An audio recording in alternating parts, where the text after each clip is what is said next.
Hello दोस्तों, आज हम लोग इस वीडियो में बात करने वाले हैं बाल विकास और शिक्षण शास्त्र के महत्वपूर्ण प्रश्न को डिस्कस करेंगे। सेट नंबर 8 है और 20 क्वेश्चंस को डिस्कस करेंगे, तो वीडियो अंत तक जरूर देखिएगा। आने वाले एग्जाम में आपको सहायता जरूर मिलेगी। क्वेश्चन नंबर 1 दिया गया है, रटने के प्रवृत्ति के परिणाम स्वरूप, यानी रटने के बाद क्या उसका परिणाम होता है। बुद्धिमान हो जाता है आदमी, व्यक्ति पाठ्यक्रम के अतिरिक्त कुछ और पढ़ने में रुचि नहीं लेता है, या वास्तविक चिंतन की प्रक्रिया बाधित होती है, व्यक्तित्व का सही रूप से विकास नहीं होता है। तो देखिए, रटने से क्या होता है, वास्तविक चिंतन की जो प्रक्रिया होती है वो बाधित होती है। तो ऑप्शन नंबर सी इसका राइट आंसर हो जाएगा। क्वेश्चन नंबर 2 दिया गया है, शिक्षा के क्षेत्र में मार्गदर्शन का उद्देश्य है छात्रों को स्वतंत्र निर्णय में सक्षम करना, छात्रों को उसकी दृढ़ताओं और कमजोरियों को जानने के बाद सलाह देना, छात्र को भविष्य में होने वाले तनाव और नुकसान से बचाना, या उपरोक्त में से सभी। तो इसका राइट आंसर होगा, यानी शिक्षा के क्षेत्र में जो भी मार्गदर्शन दिए जाते हैं वो तीनों, यानी ए और बी और सी तीनों हो जाएंगे, यानी उपरोक्त में से सभी इसका राइट आंसर हो जाएगा।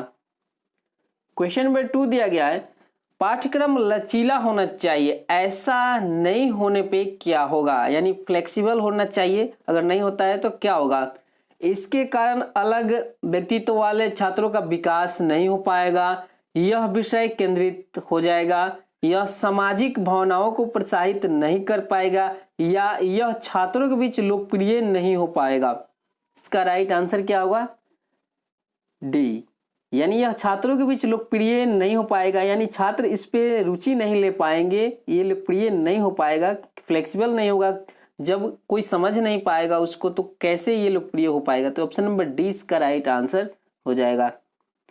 क्वेश्चन नंबर 4 दिया गया है, छात्र केंद्रित शिक्षा का अर्थ है प्रत्येक छात्र की आवश्यकताओं का ध्यान रखना, छात्र को वह करने देना जो उन्हें पसंद हो, या सभी छात्रों को निःशुल्क यानी शिक्षा देना, या शिक्षण में छात्रों का भरपूर सहयोग लेना। इसका राइट आंसर होगा डी, यानी शिक्षण शास्त्र, यानी जो शिक्षण होता है उसमें छात्रों का भरपूर सहयोग लेना ही छात्र केंद्रित शिक्षा का अर्थ होता है। क्वेश्चन नंबर 5 दिया गया है, समय सारणी में विषय का वितरण किस प्रकार होना चाहिए। विद्यालय की सुविधा अनुसार, छात्रों का पसंद और रुचि के मांग के आधार पर, विषय की कठिनाई स्तर के अनुसार, या कोई प्रक्रिया नहीं होनी चाहिए। इसका राइट आंसर होगा सी, विषय की कठिनाई के अनुसार होना चाहिए कि कौन सा विषय कब होना चाहिए, किस समय पढ़ाना चाहिए। इसका राइट आंसर होगा, यानी विषय की कठिनाई के अनुसार। क्वेश्चन नंबर 6 दिया गया है, सफल एवं प्रभावी शिक्षण के लिए व्यक्ति के पास होना चाहिए व्यक्तिगत विभिन्न स्थानों का ज्ञान, यानी विभिन्नताओं का ज्ञान, विद्यालय के संरचनात्मक संगठन का ज्ञान, सहकर्मियों की योग्यता का ज्ञान, या इन सभी का ज्ञान। इसका राइट आंसर होगा डी, यानी इन सभी का ज्ञान होना चाहिए एक सफल और प्रभावी शिक्षण के लिए आपको। क्वेश्चन नंबर 7 दिया गया है, विद्यालय एक लघु राज है, समाज है, परिवार है, संगठन है। तो विद्यालय एक लघु यानी छोटा सा संगठन माना जाता है। ऑप्शन नंबर डी इसका राइट आंसर हो जाएगा। क्वेश्चन नंबर 8 दिया गया है, कक्षा में छात्र सक्रिय हैं, इन परिस्थितियों में आप क्या करेंगे। उनकी सक्रियता कम करने का प्रयास करेंगे, उनके विरुद्ध प्रधानाध्यापक या अभिभावकों से शिकायत करेंगे, या उन्हें उनकी सक्रियता के माध्यम से कुछ उपयोगी शिक्षा देने का प्रयास करेंगे, या उन्हें खेलों में अधिकांश यानी शामिल करेंगे, संलग्न करेंगे। इसका राइट आंसर होगा सी, उनकी जो सक्रियता है उसके माध्यम से कुछ शिक्षा देने का आप प्रयास जरूर करेंगे। ऑप्शन नंबर सी इसका राइट आंसर हो जाएगा। दिया गया है कि पाठ्य योजना निर्माण के दौरान शिक्षक को मुख्य रूप से यानी किस तथ्य को ध्यान में रखना चाहिए। कक्षा के माध्यम से छात्रों को भी पाठ्य योजना से लाभान्वित होना है चाहिए, शिक्षण उद्देश्य प्राप्त हो, पाठ्यक्रम के लक्ष्य प्राप्त हो, या इनमें से सभी। तो इसका राइट आंसर होगा यानी डी, इन सभी चीज़ों की प्राप्ति हो। अब अगर आप पाठ्य योजना का निर्माण करें तो ये सभी मुख्य तत्वों को आप ध्यान में रखकर इसका निर्माण करेंगे। क्वेश्चन नंबर 10 दिया गया है, निम्न में से कौन निरंतर शिक्षा से संबंधित नहीं है? विद्यालय, पुस्तकालय, धर्म, शिक्षण विधियां। इसका राइट आंसर होगा सी, यानी धर्म नहीं है, बाकी सब शिक्षा से संबंधित हैं। क्वेश्चन नंबर 11 दिया गया है, क्या आप यानी अध्यापकों के लिए कोई आचार संहिता होनी चाहिए? क्या अध्यापकों के लिए भी कोई आचार संहिता होनी चाहिए? नहीं, इसको लागू करना कठिन है। नहीं, क्योंकि अध्यापन का कार्य बहुत जटिल है। हाँ, क्योंकि उससे उसकी जवाबदेही बढ़ेगी उनकी, या उपरोक्त में से कोई नहीं। इसका राइट आंसर होगा सी, हाँ जरूर होना चाहिए। अध्यापकों के लिए भी मतलब आचार संहिता होनी चाहिए ताकि उनकी रिस्पॉन्सिबिलिटी बढ़े और जवाबदेही बढ़े।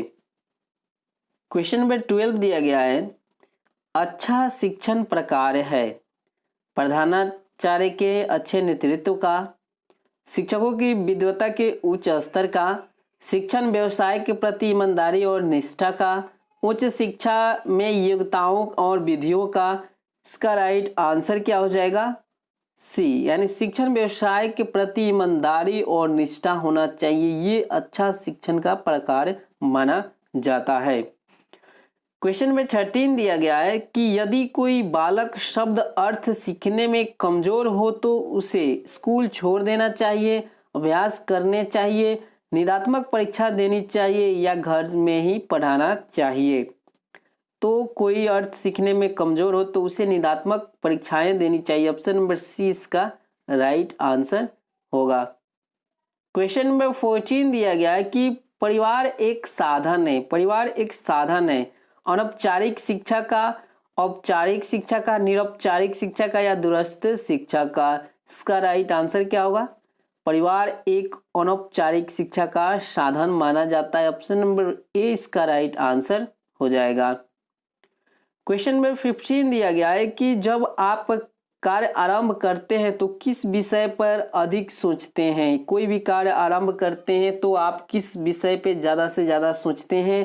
कार्य की प्रकृति एवं योजना पर, कार्य में लगे यानी जो काम है उसमें लगे समय और खर्च पे सोचते हैं, या कार्य की सफलता और असफलता पर, या उपरोक्त में से सभी।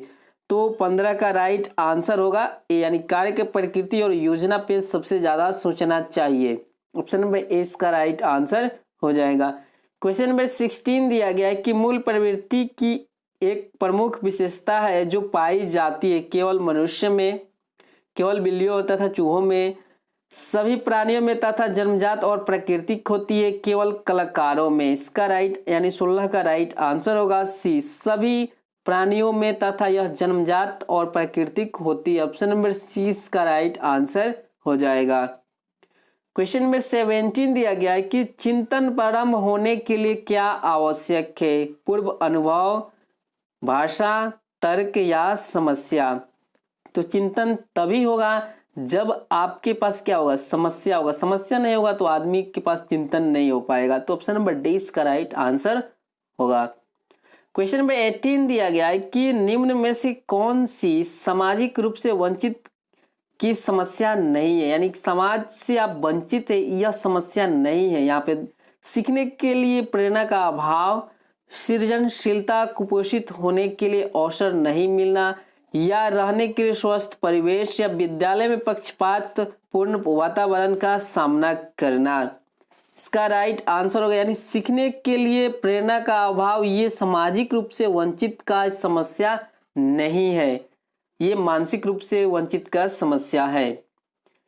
क्वेश्चन नंबर 19 दिया गया है कि छात्रों के लिए सिनेमा का मुख्य दोष है, यानी सिनेमा जो होता है उसका मुख्य दोष क्या हो सकता है एक छात्र के लिए? वे अपनी कीमती समय नष्ट करते हैं, या वो बुरी सोहबत में आ जाते हैं, संगत में आ जाते हैं, या वे जीवन के बारे में अवास्तविक तस्वीर बनाते हैं, या वे अपराध करना सीखते हैं।